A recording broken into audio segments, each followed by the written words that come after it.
नमस्कार। प्रस्तुत है आज का चिंतन। शरीर मन मस्तिष्क का आज्ञाकारी सेवक है। दोनों आपस में अविच्छिन्न रूप से गुंथे हुए हैं। शरीर रोगी होता है तो मस्तिष्क बेचैन अशांत पाया जाता है, नींद नहीं आती और सिर पर भारीपन छा जाता है। यही बात मन पर विपत्ति आने पर शरीर की दुर्दशा होने के संबंध में है। क्रोध में आंखें लाल हो जाती हैं, होंठ कांपने लगते हैं, शरीर आवेश से भर जाता है। भय की स्थिति में गला सूखता है, पैर कांपते हैं, रोएं खड़े हो जाते हैं और गहरी सांसें चलने लगती हैं। कहते हैं कि स्वस्थ शरीर में ही स्वस्थ मन का निवास होता है। यह कथन आरोग्य का महत्व समझाने की दृष्टि से कहा गया है, पर वास्तविकता इससे भिन्न है। विशेषज्ञ बताते हैं कि मन के स्वस्थ रहने पर ही शरीर स्वस्थ रह सकता है। शरीर का सामान्य कार्य भोजन से चलता दिखता है, पर उसके साथ यह शर्त जुड़ी हुई है कि वह पच सके तो, अन्यथा अपच रहने की स्थिति में खाया हुआ भोजन विषतुल्य हो जाता है। वह सड़ता है, गैसें बनाता है और वे रक्त में मिलकर समूचे शरीर में घूमती हैं और जहाँ कहीं भी उन्हें अवसर दिखता है वहाँ रुककर रोग खड़ा कर देती हैं। अपच का एक कारण अधिक मात्रा में अभक्ष्य भक्षण करना है, किंतु दूसरा कारण मुख, आमाशय, जिगर, आंत आदि से उचित स्तर का, उचित मात्रा में पाचक रसों का स्राव न होना। इस स्थिति में सात्विक और स्वल्प मात्रा में खाया हुआ भोजन भी नहीं पचता। अपच का कोई भी कारण क्यों न हो, वह दुर्बलता और रुग्णता का निमित्त कारण बनता है। ये स्राव मानसिक स्थिति अस्त व्यस्त होने की दशा में मात्रा में स्वल्प और स्तर के हिसाब से घटिया निकलते हैं। इनके कारण आहार पोषक न रहकर शोषक बन जाता है।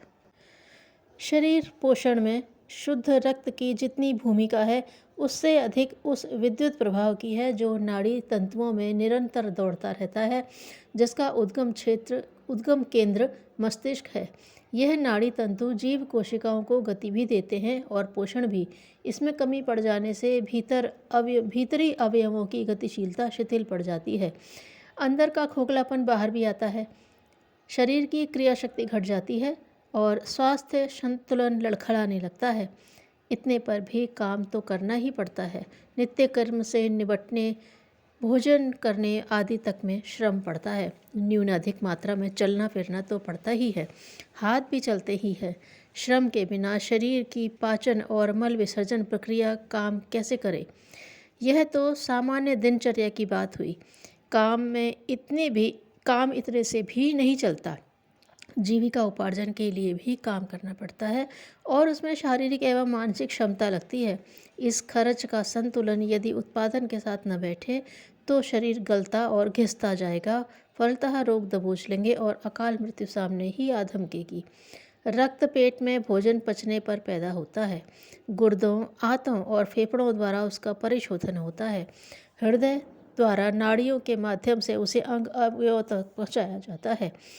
हृदय देखने भर में स्वसंचालित प्रतीत होता है, पर वास्तविकता यह है कि अन्य अवयवों की भांति हृदय को भी जिस क्षमता की आवश्यकता होती है, वह मस्तिष्क रूपी बिजली घर में उत्पन्न होता है एवं मेरुदंड के साथ जुड़े हुए अनेक नाड़ी तंतुओं का गुच्छकों द्वारा पहुँचती है। यह विद्युत प्रवाह कितना अद्भुत और आश्चर्यजनक है, इसकी जानकारी अंतःस्रावी ग्रंथियों और उनके द्वारा उत्पन्न किए जाने वाले हार्मोनों का निरीक्षण परीक्षण करने पर पता चलता है। प्रजनन के माध्यम से वंश वृद्धि और तात्कालिक सरस संवेदनाओं में जिन जीन्स का हस्तक्षेप होता है, उनकी संरचना और क्रिया पद्धति और भी अद्भुत है। इन्हें अपने प्रयोजन के अनुरूप जो सामर्थ्य मिलती है, वह भी मेरुदंड के माध्यम से मस्तिष्क द्वारा प्रेरित होती है। जिस प्रकार मशीन के पुर्जों को रगड़ द्वारा जलने घिसने से बचाने के लिए उनमें मोबाइल ऑयल की चिकनाई डालते रहना पड़ता है, उसी प्रकार रक्त, मांस, मज्जा आदि द्वारा एक सामान्य प्रयोजन की पूर्ति भर होती है। कारखानों में लगी मशीनों को चलाने के लिए जिस शक्ति की आवश्यकता पड़ती है, वह तो जनरेटर या इंजन से प्राप्त होती है। यह जनरेटर मस्तिष्क ही है, वही है जो सोचने विचारने के अतिरिक्त विद्युत उत्पादन का भी केंद्र है।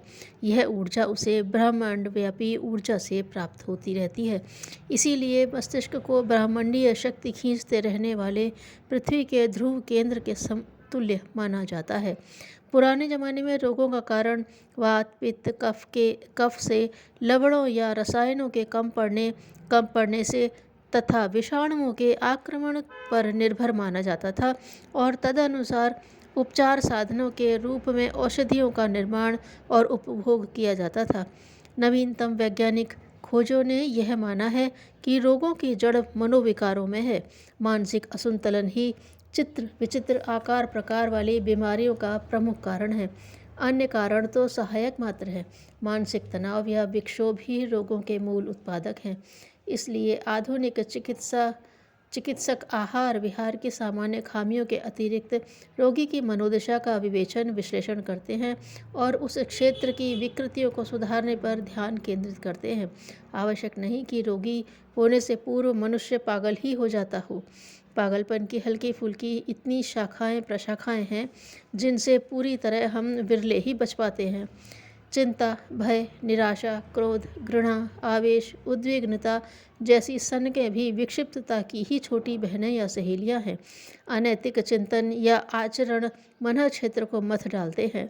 आत्मिक प्रेरणा उनसे दूर रहने की प्रेरणा देती है, किंतु उद्वत चिंतन अनाचार ही नहीं दुराचार और अत्याचार करने तक पर उतारू हो जाता है। फलतः अंतराल में अंतर्द्वंद उठ खड़े होते हैं, दोहरा व्यक्तित्व उभरता है। इस असंतुलन के कारण अविवेकी व्यक्ति की मन स्थिति सनकी एवं उद्धत अभिमानी जैसी हो जाती है। उस आवेश में सारा शरीर तन जाता है। यह तनाव जिस भी अंग अवयव को कमज़ोर कर पाता है उसी के ऊपर अपना अधिकार जमा लेता है। उत्तेजित तनावों की भांति हीनता, दीनता, भीरुता, आशंका आदि का भी ऐसा प्रभाव होता है जिसे अवसाद कह सकते हैं। मानसिक स्थिति में किसी पर आवेश छाए रहते हैं, किन्हीं पर अवसाद। इन्हीं ज्वार भाटों से अस्थिरता उत्पन्न होती है और रोग उभरने की भूमिका बन जाती है। शरीर की संरचना ऐसी है जो आहार विहार ठीक कर लेने पर छिटपुट आए दिन की गड़बड़ियों से स्वयं निपटती रहती है, किंतु जब जड़ें ही सड़ने गड़ने लगें तो पेड़ पौधों की दयनीय स्थिति में दीख पड़ना स्वाभाविक है। मन जड़ है और शरीर उसका कलेवर आच्छादन। यदि किसी को स्वस्थ, निरोग, बलिष्ठ, दीर्घायु रहना हो तो एक उपाय अनिवार्य रूप से अपनाना चाहिए कि मस्तिष्क शांत, संतुलित रहे। यह विचारशील, विवेकवान और नीतिवान होने की स्थिति में ही संभव है। धन्यवाद।